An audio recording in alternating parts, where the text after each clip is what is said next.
السلام علیکم. تاسو ټولو ته ما دا ریکوست دی که نه چې حکومتونه خو په تندرو له حکومتونه پرېږدی، وزیر اعظم هم پرېږدی، وزیر اعلی هم پرېږدی، هغو تاسو ته د ټول عمر نه پته چې دغسې حالات دي. خو خاص کار د سرمایهدارو ته دا یامه چې د لوړګي خلکو پرون ما په یو ویډیو کې ویلي وو چې لوړګي ته خیر، نو ما خو د دینه نه ویلي، خو د دینه مې ویلي. تاسو راشئ د لوړګي حالات خو وګورئ که نه. د لوړګي سرمایهدار ای های هر څه شته در سره. نن راشئ په خدای راستي چې ګورئ په دې تیاره کې راووتو، دا خپل یې وګورئ، ویې ګورئ، دا وګورئ، اوس هم ډز او ډوز دی. نو ما دا پرون ویلي چې په لوړګي کې خیر، نو دا زه څه له ویامه؟ ټولې دنیا ته خیر، خو داسې خو نه چې کېدی دنیا ته خیر کېدی شي. د لوړګي سرمایهدارو ته مدافیل دی، خاص کر د لوړګي هغو ته چې زکاتونه هم وباسي او خیراتونه هم کوه او نامه جامه هم کوه.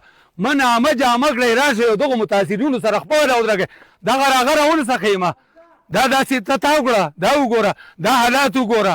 اوس ډزې وشوې، دا اوس انده دا ټول موجود دي. قسم یار ته چې انده اوس وشوې پته ته دا ګلالي وګوره. ستاسو بچي نشته دی، دې بچو ته وګورئ. یو خپل بچی هلته رامخې ته کړئ، هغه صوبي ته ورشه، صوبي ته وګوره ورته څه حالات دي.